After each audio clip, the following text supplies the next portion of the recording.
Meenakshi YouTube channel చూస్తున్న వారందరికీ ధన్యవాదములు. నమస్తే. చాలా వీడియోలు చేసి పెడుతూ ఉన్నాను. మరి నచ్చినట్లయితే లైక్ చేయండి, షేర్ చేయండి, సబ్స్క్రైబ్ చేయండి. శుక్ర మహాదశ బుధ నక్షత్రాల వారికి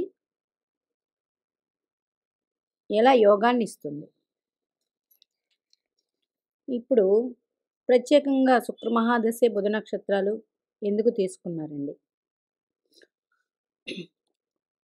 1996 జూన్ నెలలో పుట్టిన జాతకం ఇది ఉదాహరణ. లగ్నం వృశ్చిక లగ్నం, కుజుడు లగ్నాధిపతి, కాలపురుష కుండల చక్రానికి అష్టమ రాశిది, కర్కాటక రాశి వీరిది, నక్షత్రం ఆశ్లేష నక్షత్రం. ఇది వీరి జాతకం. అంటే కుజ చంద్ర బుధులు మొత్తం జాతక చక్రాన్ని పరిపాలిస్తారు. మరి ఆశ్లేష నక్షత్రం అనేటప్పటికీ బుధ గ్రహం పరిపాలిస్తారు. బుధ నక్షత్రాలు అంటే ఆశ్లేష, జ్యేష్ఠ, రేవతి. వీళ్ళు ముగ్గురు బుధ నక్షత్రాల వారే. బుధ నక్షత్రాల వారికి మంచి తెలివితేటలు, చాకచక్యం, మంచి మాట్లాడే చాతుర్యం, అన్నిట్లో తెలివిగా విజయాలు పొందడం వీరికి ఆటోమేటిక్గా బుధుడి వల్ల వచ్చేస్తాయి. మిథున కన్యా రాశుల వారికి ఎలాగో బుధ నక్షత్రాల వారికి అంతే. ఎందుకు? కాలపురుష కుండల చక్రానికి 3వ రాశి, 6వ రాశి. మరి ఈ 3, 6 కూడా పాపస్థానాలే అయినప్పటికీ 3 మన కమ్యూనికేషను, 6 మన ఓటమి, గెలుపులు, శత్రు విజయాలు అన్నీ ఇందులో కనిపిస్తాయి. మరి ఈ రాశుల వారికి ఈ బుధుడికి ఈ 2 రాశులు కాలపురుష కుండల చక్రానికి ఆధిపత్యం వహించాయి. మరి ఈ 3 నక్షత్రాలు చూడండి, ఆశ్లేష జలరాశిలో ఉంది, జ్యేష్ఠ జలరాశిలో ఉంది, రేవతి జలరాశిలోనే ఉంది. ఈ 3 నక్షత్రాలు జలరాశి. జలరాశులు 4, 8, 12 అయ్యాయి. మోక్షరాశి అంటే ధర్మ, అర్థ, కామ, మోక్ష. ధర్మరాశులు తీసుకుంటే 1, 5, 9 ధర్మరాశులు. అర్ధరాశులు 2, 6, అర్ధరాశులు 2, 6, 10. కామరాశులు 3, కామరాశులు 3, 7, 11. మోక్షరాశులు 4, 8, 12. అంటే ప్రతిదీ కూడా జాతక చక్రానికి ఈ 3 తత్వాలు వహించినవి ముఖ్యమే ఒక మనిషికి. ధర్మం అంటే లగ్నానికి సంబంధించింది. 2, 6, 10 మనం కష్టపడే తత్వానికి సంబంధించింది. మరి 3, 7 మనకు కష్టపడిన తర్వాత మనకి ఇష్టాలని తీర్చుకునేది కామం. 4, 8 ఇవన్నీ అయిపోయాక మోక్షం. వీటికి జలరాశులకే ఆధిపత్యం ఇచ్చారు. మరి ఈ జలరాశుల్లోనే బుధ నక్షత్రాలు ఉన్నాయి. అంటే ఇవన్నీ చేయటానికి మరి ఒక వ్యక్తికి ఇప్పుడు ఇవన్నీ ఫుల్ఫిల్ చేయాలంటే ఒక వ్యక్తికి బుద్ధి అవసరం. ఈ బుద్ధికి కారకుడే బుధుడు. మొన్న ఒక వీడియోలో చెప్పుకున్నాను, బుధ గ్రహం బట్టి ఆ వ్యక్తి చురుకుదనం, తెలివితేటలు అన్నీ ఉంటాయి. అట్లాగే ఆశ్లేష, జ్యేష్ఠ, రేవతి నక్షత్రాల వారికి ఇది ఉంటుంది. అయితే మరి ఇక్కడ శుక్ర మహాదశ అన్నారు కదండి, కరెక్ట్. అంటే బుధ మహాదశ వీరు ఆశ్లేషలో కానీ, జ్యేష్ఠలో కానీ, రేవతిలో కానీ 1వ పాదంలో పుడితే 17 సంవత్సరాలు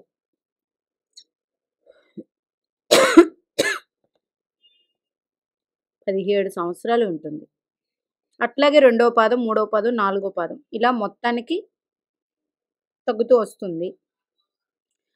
బుధ మహాదశ తర్వాత వచ్చేది కేతు మహాదశ.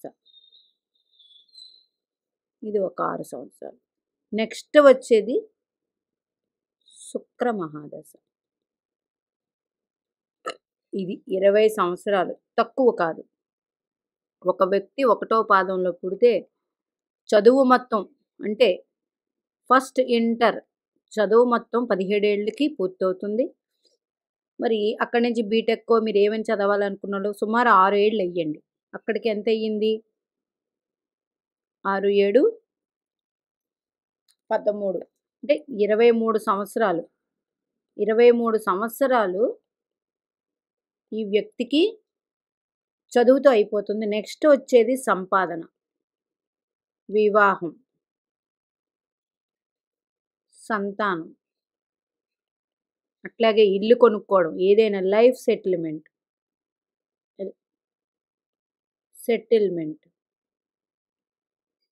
లైఫ్ సెటిల్మెంట్ ఇవన్నీ ఇక్కడ 23 అంటే 23 నుండి 20 సంవత్సరాలు 43 సంవత్సరాల్లో పూర్తి చేసుకోవచ్చు. అందుకనే శుక్ర మహాదశ అద్భుతమైన యోగాన్ని ఇస్తుంది. మరి అందరికీ ఇచ్చేస్తుందండి. ఆ లగ్నాన్ని బట్టి యోగకార కూడా కాదు. ఇప్పుడు వృశ్చిక లగ్నం 1, 2, 3, 4, 5, 6, 7 సప్తమాధిపతి అయ్యాడు. తర్వాత వ్యయాధిపతి అయ్యాడు. మరి ఈ లగ్నానికి శుభుడు కాదు. అయితే ఇక్కడ చూడండి, ఈ వృషభ రాశి 2 ఇక్కడ ఏం చెప్పి ఉన్నాను నేను? 2, 6, 10 మీరు మొత్తం కష్టపడి సంపాదించే రాశులు ఇవే. 7 అనేటప్పటికీ కామ్యము, వ్యయము, మోక్షరాశి. ఈ లగ్నానికి ఇలా వచ్చింది. మరి ఇలా వచ్చి ఇక్కడ వృశ్చిక లగ్నానికి సప్తమాధిపతి శుక్రుడు అయ్యి ఈ వ్యక్తికి శుక్రుడు స్వరాశిలో ఉన్నారు. సప్తమం అన్నప్పటికీ వ్యాపారం, అట్లాగే వివాహం, ఇది నలుగురిలో కలిసే రాశి కూడా. ఇది 2వ రాశి అయింది కాలపురుష కుండల చక్రానికి. అంటే కుటుంబం, వాక్కు, ధనం ఇవన్నీ 2వ రాశి ఇచ్చి సప్తమ రాశి అయింది. సప్తమానికి కారకుడు కూడా శుక్రుడు. కారక ప్లేస్ కారకంలో ఉంటే ఇబ్బంది కదండి. మరి వ్యయాధిపతి కూడా సప్తమం చెప్పచ్చు. అయితే సప్తమం కారక అయినప్పటికీ శుక్రుడు స్వరాశిలో స్థితి పొందారు ఈయనకి. ఈ వ్యక్తికి వృశ్చిక లగ్నం, లగ్నాధిపతి కుజుడు శుక్రుడితో కలిసి ఉన్నారు. లగ్నాధిపతి ఎవరితో అయితే కలిసి ఉంటారో ఆ గ్రహాలని వృద్ధి చేస్తాడు. మరి ఇక్కడ నవాంశకి వెళ్ళేటప్పుడు కుజుడు స్వరాశిలో ఉన్నారు, అంటే లగ్నాధిపతికి బలం ఉంది. ఇక్కడ శుక్రుడు చంద్రలగ్నాత్తు శుక్రుడు చంద్రరాశిలో ఉన్నాడు. ఇక్కడ కర్కాటక లగ్నం అయింది, ఇక్కడ వృశ్చిక లగ్నం అయింది. శుక్రుడు చంద్రనవాంశ పొందారు. ఇక్కడ శని భగవానుడు ఈ లగ్నానికి 1, 2, 3 తృతీయాధిపతి, చతుర్థాధిపతి ఇన్ని కూడా ఫేవరబుల్ కాదు, కానీ ఇక్కడ ఉచ్చబట్టారు. శుక్రుడు రాశిలో ఉన్నాడు. శుక్రుడు ఎక్కడైతే ఉచ్చు పడతాడో అక్కడ శని భగవానుడు రాశిలో ఉన్నాడు. అంటే ఒక కనెక్షన్ తీసుకుంటే ఇట్లాగా వస్తే ఈ వ్యక్తి సరైన సమయానికి ఉద్యోగంలో చేరడం జరుగుతుంది. ఇలా ఉన్న వాళ్ళకి శుక్ర మహాదశ కాబట్టి 20 ఏళ్ళు యోగిస్తుంది. మరి నక్షత్రాలు తీసుకుందాం. శుక్రుడు ఏ నక్షత్రంలో ఉన్నాడు ఈ వ్యక్తికి? శుక్రుడు రోహిణిలో ఉన్నారు. రోహిణి నక్షత్రాధిపతి చంద్రుడు ఎక్కడ ఉన్నారు? స్వరాశిలో ఉన్నారు. శుక్రుడికి బలం ఉంది. మరి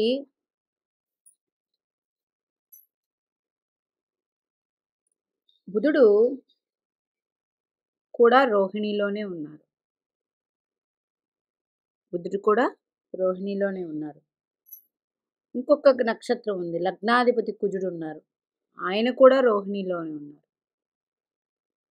మొత్తం చంద్రుడితో కనెక్షన్ వచ్చింది ఈ 3 నక్షత్రాలకి. చంద్రుడు ఈ లగ్నానికి ఏమవుతాడు?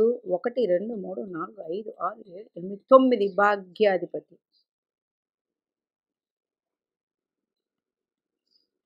100% ఈ గ్రహాలన్నీ భాగ్యాన్ని ఇచ్చి తీరాలి. వివాహం అనేపాటికి అష్టమాధిపతి లాభాధిపతి అయిన బుధుడు శుక్రుడితో కలిసి ఉన్నారు. ఇప్పుడు దశ శుక్ర మహాదశ. వివాహం కూడా శుక్ర మహాదశలోనే అవుతుంది. మరి సప్తమాధిపతి శుక్రుడు అయ్యాడు. మరి శుక్రుడు 1, 2, 3, 4, 5, 6, 7 కుజుడు కనెక్షన్ వచ్చింది. శుక్రుడు రాశి నుంచి మళ్ళీ సప్తమాధిపతి కుజుడు అయ్యాడు. కుజునితో కలిసి ఉన్నారు. శుక్రుడిలో కుజ అంతర్దశ,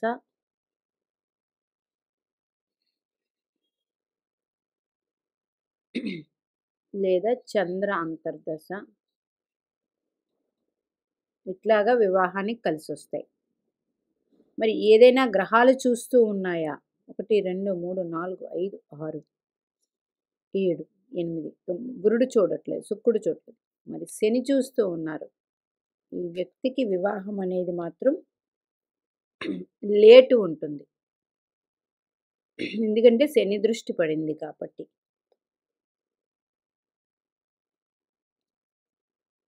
శని దృష్టి పడింది కాబట్టి వివాహం అనేది లేటు ఉంటుంది. వివాహ విషయంలో ఇది.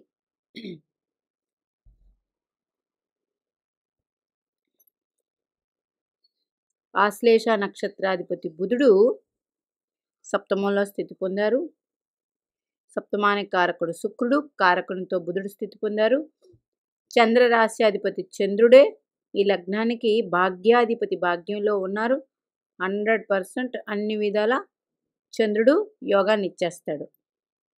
1, 2, 3, 4, 5, 6, 7 ద్వితీయ స్థానాన్ని చూస్తూ ఉన్నారు. ఎవరు? భాగ్యాధిపతి చంద్రుడు చంద్రరాశిలో ఉండి ద్వితీయ స్థానాన్ని చూడడం వల్ల వీరికి ధనం ఉంటుంది, కుటుంబంతో కనెక్షన్ ఎక్కువ ఉంటుంది, ఎమోషనల్ కనెక్షన్. ఇట్లా తీసుకోవాలి. 1, 2, 3, 4, 5 గురుడు పంచమ స్థానాన్ని 1, 2, 3, 4, 5 గురుడు ద్వితీయాధిపతి, చతుర్థాధిపతి అయ్యారు ఈ లగ్నానికి. వృశ్చిక లగ్నానికి ద్వితీయాధిపతి. ఈ లగ్నానికి గురుడు వృశ్చిక లగ్నానికి ద్వితీయాధిపతి, 5 పంచమాధిపతి. అంటే గురుదశ యోగిస్తుంది ఈయనకి. గురుడు చంద్రుడు దశ 100% యోగాన్ని ఇస్తుంది. గురుడు స్వరాశిలో ఉన్నారు, వక్రం. అంటే వీరికి మల్టిపుల్గా సంపాదన అనేది చేస్తూ ఉంటారు. మరి గురుడు పూర్వాషాఢలో ఉన్నారు, పూర్వాషాఢ నక్షత్రంలో ఉన్నారు. గురుడు పూర్వాషాఢ నక్షత్రం సప్తమాధిపతి నక్షత్రంలో ఉన్నారు.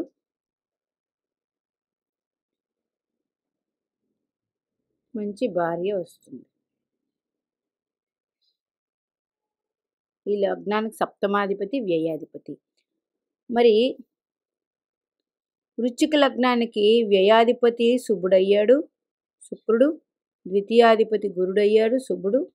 అందుచేత 100% సుఖవంతమైన జీవితం ఉంటుంది వీరికి.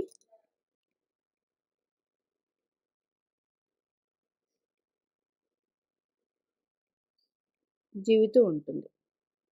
అంటే లగ్నానికి ఇరువైపులా ఉన్న రాశులు ఏంటి? శుభరాశులు. ఇక్కడ సప్తమానికి ఇరువైపులో ఉన్న రాశులు ఒకటి కుజుడు, ఒకటి బుధుడు. అయితే ఇక్కడ ఏదైనా ఒక గ్రహం మంచి ఇస్తూ ఇబ్బంది పెడుతుందంటే పాపకర్తరి యోగం ఉందేమో చూసుకోవాలి.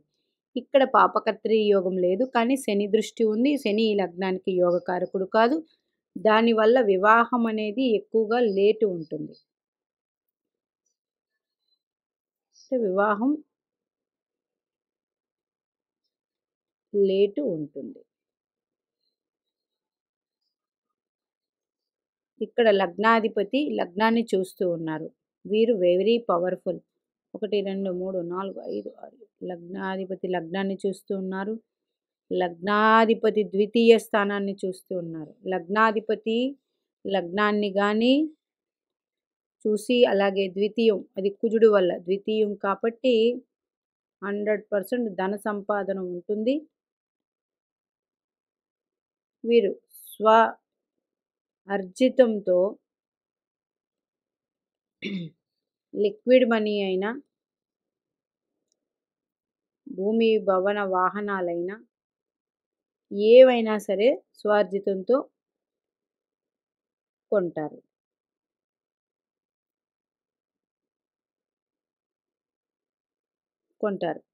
ఈ లగ్నానికి శని యోగకారకుడు కాదు. కాలపురుష కుండల చక్రానికి 12వ రాశి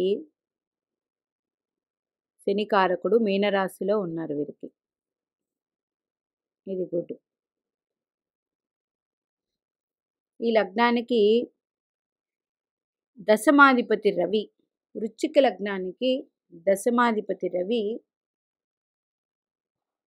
కాబట్టి మంచి ఉద్యోగం చేస్తారు.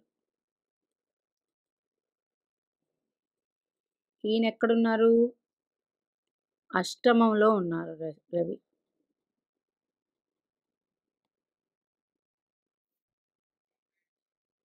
అష్టమంలో ఉన్నారు. 1 2 3 4 5 6 7 రవి కూడా చూస్తున్నారు దశమాధిపతి ధనాన్ని ఇవ్వడానికి. ఇన్ని విధాలుగా ఒక జాతక చక్రం విశ్లేషణ చేసుకోవాల్సిన అవసరం ఉంటుంది. ఈ వీడియో అతి సులువుగా మీకు అర్థమవుతుందని నేను అనుకుంటున్నాను. ఎందుకంటే చాలా సులువుగానే చెప్పి ఉన్నాను. శుక్ర మహాదశ అనేప్పటికీ ప్రతి ఒక్కరికి ఆశ ఉంటుంది. ఎందుకు? శుక్రుడు భోగభాగ్యాలు ఇచ్చే గ్రహము. కాలపురుష కుండల చక్రానికి ఆయనే ధనాధిపతి. మరి శుక్ర భగవానుడు అది దేవత లక్ష్మీదేవి. అందుకని ప్రతి ఒక్కరికి శుక్ర మహాదశ అనగానే అది ఎలా ఉన్నప్పటికీ శుక్ర మహాదశ అనేటప్పటికీ ఎలా ధన సంపాదిస్తామని ఆశపడుతూ ఉంటారు. అది శుక్రుడు మంచి వయసులో వస్తే, శుక్రుడు మంచి వయసులో వస్తే ఎవరికైనా మెచ్యూరిటీ లెవెల్స్ వచ్చి శుక్రుడు బాగుండి శుక్రుడు ధనాన్ని అందించాలంటే 100% ఆ లగ్నానికి యోగకారకుడు కాకపోయినప్పటికీ ఆ దశ మంచి ఏజ్లో వచ్చింది, ఆ లెవెల్లో అన్న వస్తే యోగిస్తుంది. లేదా శుక్రుడు స్వరాశి ఉచ్చు పొంది ఉంటే 100% యోగాన్ని ఇచ్చేస్తాడు డైరెక్ట్గా. ఇది కాలపురుష కుండల చక్రానికి కూడా మనకి వచ్చే దశ అని అనుకోవచ్చు. అది మంచి వయసు. ఏదైనా మనకు ఒక గ్రహ దశ దాని మెచ్యూరిటీ లెవెల్స్లో మన వయసుకి సరిపడా వస్తే 100% అది యోగాన్ని ఇచ్చి తీరుతుంది. అయితే ఈ వ్యక్తి ఎక్కువగా సంపాదన స్వార్జితం ఉంటుంది. కుటుంబానికి లేదంటే కుటుంబం ఉంటుంది, స్వార్జితం ఉంటుంది. వీరికి ధనానికి లోటు లేదు. శుక్ర మహాదశ అందుకే బుధ నక్షత్రాల వారికి యోగిస్తుంది. అందుచేత బుధ నక్షత్రాల్లో ఎవ్వరు పుట్టినా ఇది వర్తిస్తుంది. అది కూడా శుక్రుడు బాగుండి ఆ లగ్నానికి యోగకారకుడైతే చాలా టాప్ రేంజ్లో ఉంటారు. లేదు స్వరాశుల్లో ఉండి ఆ దశ వస్తే అది కూడా మంచిదే. అందుచేత ఒక్క బుధ నక్షత్రాలకు వారికి వరకు టైంకు వచ్చేది శుక్ర మహాదశ. మీనాక్షి దేవి ఆశీస్సులు మనందరి మీద ఉండాలని కోరుకుంటూ నమస్తే.